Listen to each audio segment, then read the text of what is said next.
News was just announced that WNBA TV ratings are down more than 50% since Caitlin Clark's injury. And it was also reported that the Indiana Fever television viewership is also down over 53%. Now, I know a lot of us were expecting some sort of dip since Caitlin Clark has been out with injury, but I don't think all of us were expecting the entire viewership of the entire WNBA. Look, the WNBA just got a huge reality check. Without Caitlin Clark, this whole thing feels like watching Netflix buffer forever. I mean, playoff ratings didn't just go down, they absolutely nosedived. It's like your phone dying at 1% right at midnight. Fans aren't even watching, they're either falling asleep or changing the channel faster than a bad TV show. Are they gone, or are they just watching pickleball instead? Either way, this playoff mess has more drama than a crazy reality show reunion. Guys, today, is there any chance that the WNBA, that Cathy Engelbert saw some of the ratings that I'm about to show you now and said, hey, Indiana Fever, can you do us a favor? Can you do us a solid?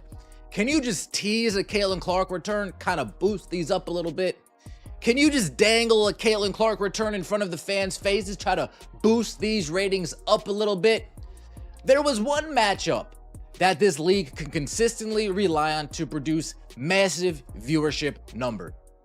This season was supposed to be the moment for the WNBA, the big year, you know? The one where they finally step into the spotlight and show everyone they can really compete. But instead, it feels like the whole league just completely wiped out, like face planted right into a giant bucket of nacho cheese. And then they're trying to act like it was all part of the plan. What a shocker. Imagine my surprise. Just imagine my surprise when Uncle Casey found out that the WNBA is struggling to maintain their ratings without Caitlin Clark. To make matters worse, and this is something I have definitely noticed in the last 3 or 4 weeks, especially since the All-Star game, the WNBA seems to be struggling to maintain interest. Let's just be honest with each other here. This WNBA season has been a beautiful, catastrophic dumpster fire. If you were tuning in for good basketball, what you got instead was a ton of injuries, plus foul calls that looked like the refs were wearing broken glasses. And don't forget a commissioner who acts like player health is just, you know, a suggestion. Now, if you were watching for entertainment, you probably turned off the TV the second Caitlin Clark started spending more time on the bench than actually playing, because apparently her ankles became public property, with defenders treating her like some kind of human crash test dummy. When I think about Caitlin Clark, the operative word that comes to my mind is gratitude. There's an incredible level of gratitude that should be accorded to this young lady with what she did for the sport. How was the attendance for Team USA in the Olympics? What would it have been like if Caitlin Clark was playing on that team? Remember the first game? Look at this right here. National broadcast viewership. What are we talking about here? 1,000, what is that? 1.219? Is that the number? And the game afterwards got 485,000. So the Fever in their game against the Minnesota Lynx was 1.219 million. You know things are really bad when the most exciting thing this season has been fans wondering if the whole league is just gonna collapse before the playoffs even finish. And here's the spoiler, it's barely holding on, literally by a thin piece of duct tape that basically screams, please don't notice how terrible this is. The WNBA's black superstars should thank their lucky stars for the record ratings Caitlin Clark is detonating, even if new fans are mostly white fans. It doesn't matter what color eyeballs are. But the other day, I must admit, it hit me like Katie Bell Henderson telling me that's enough. I told myself it's not racist for me to like Caitlin Clark. And speaking of things being bad, what about those officiating calls this season?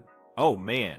The referees seriously look like they were just pulled straight out of a mall food court during the lunch rush. Like one of them is probably still chewing on a slice of pepperoni while trying to decide on a flagrant foul. Another looks like they thought they signed up to officiate a roller derby. The consistency is basically somewhere between a magic 8-ball and a fortune cookie. One game, a massive shove is nothing. The very next game, someone sneezes too hard and they're ejected. If these refs had their own stat line this year, it would be turnovers, 0. Bad calls every single possession. The WNBA has a problem. And that problem is Caitlin Clark not playing in WNBA games. Now, what all does this affect? The ratings are plummeting. Guys, there's ratings for a couple of these games that are eye-poppingly. Now let's get to the injuries, because, oh boy, the WNBA this year looks less like a basketball league and more like an orthopedic surgeon's Christmas wish list. Caitlin Clark has spent way more time recovering than actually playing, mostly because defenders treat her like she owes them money. Every time she tries to drive to the basket, it feels like a new episode of How Hard Can We Smash Caitlin before the ref finally notices. And the answer, apparently, is harder than you'd think. But Clark isn't the only one getting hammered in this basketball apocalypse. Sophie Cunningham, who was supposed to be the shining star, the kind of player they put on posters as the face of the future, well, she's now out for the entire season. Gone. Done. She's basically waving from the injury list like she's starring in a new show called Sophie's Torn Something. And honestly, you could practically hear the commissioner's office breathe a sigh of relief. Like, oh good, one less star player we have to actually market properly. And if Sophie's injury wasn't enough, Angel Reese just said, you know what? I'm out. She quit mid-season. That's usually pretty shocking in most sports, but in the WNBA it feels more like a commentary on the league itself, because, let's be real, if your commissioner can't keep things running smoothly, if the refs are auditioning for clown school, and if players are dropping like flies on a hot July afternoon, then why wouldn't someone decide to bail? Reese probably figured she'd rather spend her time on Instagram than risk another game where she gets tackled like she's trying out for the NFL. That's not a trend that the WNBA is excited about. That's a trend that Cathy Engelbert would say, hey, Fever, hey, Lynn Dunn, hey, Kelly, hey, Amber, can you guys start dangling that Caitlin Clark return like you used to do? You know, before Caitlin Clark gave a statement and you guys were hands off? Can you guys, just string them along a little bit more? We want to get these ratings back up. We want to get these numbers back. Here's the thing. None of this is happening in a vacuum, right? The WNBA has been asking people for years to take them seriously, to give them the spotlight, to treat them like more than just an afterthought. But the league itself isn't doing itself any favors. The commissioner seems totally allergic to player protection, like enforcing rules and protecting stars is just too radical of an idea. Seriously, imagine if the NBA let LeBron James get body checked on every single possession without calling a foul. The league would collapse faster than a cheap camping chair. But in the WNBA, it's just another Tuesday night. And speaking of collapse, let's talk about the ratings, because this is where the comedy really writes itself. Early in the season, when Caitlin Clark was still playing and standing upright, the numbers actually spiked. People tuned in, curious to see if all the hype was real. Those pre-Clark injury days were golden. All of a sudden, ESPN was pretending they cared. Highlights were on SportsCenter, and people on Twitter were acting like they knew what a pick and roll was. But the second she was out, the ratings dropped faster than Angel Reese's interest in finishing the season. It's almost like the WNBA finally figured out what happens when your entire marketing plan is based on one player, and your refereeing plan is just let her get punched in the face. Now, some fans might argue this is just a rough patch, that injuries happen and fouls are part of the game. But come on, this isn't just bad luck, it's genuinely bad leadership. The commissioner has been sitting back like a substitute teacher who completely lost control of the class. Instead of fixing problems, the league just doubled down on ignoring them. Star players dropping out? Hey, it's fine. Referees making games unwatchable? Don't worry, the fans will stick around. Spoiler alert, they did. At Indiana against the Chicago Sky, right after that game, they opened an investigation once again into the fans, where they found nothing, but the damage had already been done at that point. If some of these things happen just one time here and there, or there's one certain media personality who's just always saying these kind of things, then whatever. I feel like fans as a whole can be like, okay, whatever, this person is just a hater. But this is something that has happened over and over and over again, and over time, it starts chipping away at how much you're going to actually care and want to support an organization if they continue to do things like that. And So, the players who are actually still healthy, they're basically forced to play in games that look less like basketball and more like some wild combination of rugby and professional wrestling. Half the time, you're not even sure if you're watching a playoff game or WWE SummerSlam. You just expect someone to grab a steel chair at any moment. Meanwhile, the commissioner is still out there doing interviews, talking about how the league is growing and building momentum. Yeah, sure, and I'm growing taller every time I wear high heels. Instead of protecting their stars, they just let the season spiral into chaos. Cunningham is out, Reese quit, Clark got absolutely wrecked. In the playoffs, they feel less like a championship run and more like a funeral march for what could have been. The saddest part about all this, the players themselves deserve so much better. These women are out there giving everything, even while the system around them just crumbles. They don't deserve refs who whistle like they're at a toddler's birthday party. They don't deserve leadership that treats their health like some optional side quest. And they definitely don't deserve a league that only markets them when it's convenient and then abandons them the second things get tough. But here we are. The WNBA season is limping to a close, ratings are circling the drain, stars are on the injured list, and fans are just shaking their heads, wondering if the league can even survive another year like this. If this was supposed to be the season of growth, then congratulations, it grew into the biggest mess imaginable. This Caitlin Clark thing, man, I mean, it's embarrassing. It is embarrassing what you guys have done. And then people are catching on to your tactics. You got the people on Twitter catching on to your tactics. Like, look at this right here. Look at this right here. They say ESPN didn't want to show the ratings were down from WNBA All-Star Game because Caitlin Clark didn't. Maybe next year, the commissioner will actually take player safety seriously. Maybe the referees will learn what a foul is. Maybe stars like Caitlin Clark will actually be able to finish a season without getting tackled into early retirement. But until then, the WNBA is truly on the brink. And it's not because fans don't care, it's because the leadership doesn't. The WNBA thought this was going to be the year of endless ticket sales, right? The year where arenas would be packed. Fans lining up outside like it was the new iPhone release. Instead, the reality has been empty seats that echo louder than any referee whistle. Seriously, you could probably bring your entire extended family, your dog, your neighbor's hamster, and still find a whole row of seats with plenty of leg room. And the league wants to act like this is all part of the plan. The truth is, without Clark drawing in viewers, without Cunningham on the floor, and without some kind of drama stirring things up, WNBA ticket sales just collapsed faster than a Jenga tower in an earthquake. But the funniest part about all this, the league still tries to spin it. Social media posts are rolling out like everything is totally normal. Another exciting night of WNBA action, they say. Meanwhile, fans in the comments are like, exciting where? At which game? In what dimension? The replies are just filled with people posting memes of tumbleweeds rolling across empty seats. You know it's bad when your own marketing tweets turn into a comedy show for fans who have clearly given up all hope. This mean, Rhodes? Well, how about this? Pay us what you owe us. That looks like a ham sandwich and some Lay's tater chips right now. It's getting bad. I feel bad for Caitlin Clark. She come out and said on Sue Bird's podcast that she's feeling the pressure of not playing in these games. And that Fever Sky viewership fell off the map. Let's not forget the commissioner herself. Honestly, she deserves an Oscar for acting like nothing is wrong. She gets on camera talking about how the league is in the best position it's ever been.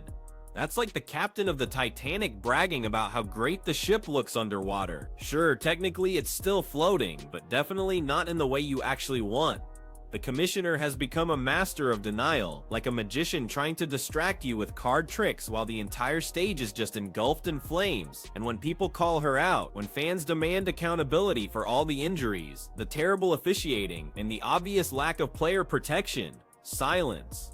Or even worse, some canned response about reviewing our protocols, which, if you translate that into actual English, basically means, we'll do nothing, but we'll use big words, so you feel like we did something.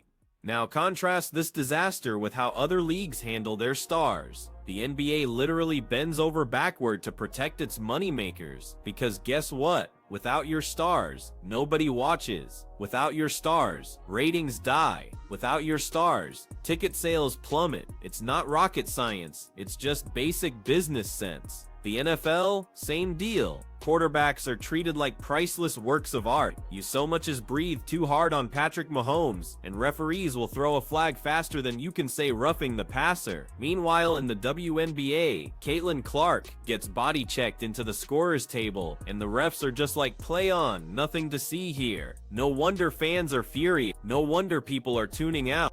I've got some good news and some bad news for those who are fans of pretend basketball. For those who are desperate to see the WNBA succeed, even though this dump of a league can't seem to get the hell out of their own way.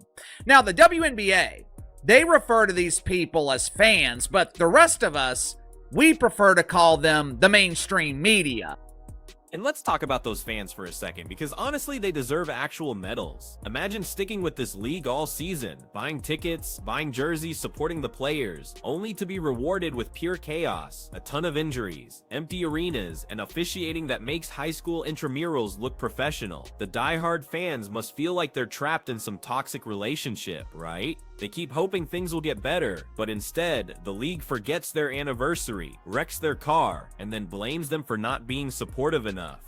Protect Caitlin Clark, they shout. Where's the leadership? Why is this ref still employed? Why are ticket prices higher than my phone bill for games that look like Sunday pickup at the YMCA? It's just endless. And instead of fixing any of these problems, the league just pretends the comments don't even exist, like a teenager ignoring chores until their parents finally give up. And then there's that looming question that everyone's thinking, but nobody in the commissioner's office wants to answer. Is the WNBA actually on the brink of collapse? Because it sure looks like it. Financially, they absolutely cannot afford another season like this. Ratings are tanking, ticket sales are embarrassing, star power is gone, momentum evaporated the moment Clark was sidelined. It feels like the league is dangling from a cliff by one pinky finger, while the commissioner stands above saying, don't worry, we're growing. Let's get real here. If the WNBA collapses, it won't be because fans didn't care. It won't be because women's sports can't thrive. It will be because the league leadership failed the players, failed the fans, and completely failed itself. Because how do you even begin to build a sustainable league when every year feels like a fresh episode of Who's Injured This Time? How do you build loyalty when referees make games unwatchable? And how do you expand when your stars are more likely to end the season on crutches than with a trophy? You see, this is exactly what we were talking about. WNBA All-Star ratings are in for 2025, and it is down 40%. 40% from last year. That's bad. That is really bad. We already watched the ticket prices drop by more than 50% because Caitlin Clark was not playing. This is bad news for the WNBA. And before anyone tries to sugarcoat it, let's just state the obvious. This season is already a complete failure. No amount of PR spin can change that. You just can't slap a fresh coat of paint on a crumbling building and then call it a mansion. The WNBA can call the playoffs exciting. They can push all the marketing campaigns they want. They can tweet about record-breaking moments. But fans know the truth. This season has been one long blooper reel, and what makes it even worse is the absolutely wasted opportunity. Caitlin Clark had people tuning in, she had people talking, she had casual fans invested for the first time in forever. This was the window, the real chance to show the world that the WNBA could truly shine. Instead, they didn't protect their players. Want to know how to kill fan loyalty? Charge them premium prices to watch games that feel like rec league basketball, just with better uniforms. It's a masterclass in self-destruction. The sad part is, it doesn't have to be this way. With real leadership, with referees who actually know the rule book, and with a commissioner who truly prioritizes player safety, the WNBA could absolutely thrive. But instead, we're just watching a slow-motion collapse, one twisted ankle at a time. So all of you guys can sit there and say, oh, you guys are just trying to uplift one player. Oh, the league is more than one. I agree, the league is more than one player. It's more than one good basketball player. But is there more than one player that moves the tide? No. So as the season just crawls to its ugly finish, let's call it what it is, a mess. A spectacular, ridiculous, embarrassing mess. The commissioner can talk about growth all she wants, but fans see the actual truth. And unless something truly changes, unless there's a real overhaul, unless the league stops treating its stars like disposable props, this mess isn't going anywhere. But if this season proved anything, it's this. No matter how much hype you build, no matter how many stars you market, it means absolutely nothing if you can't protect them. And until that fundamentally changes, the WNBA will just keep stumbling, season after season, while fans keep asking themselves why they should even bother.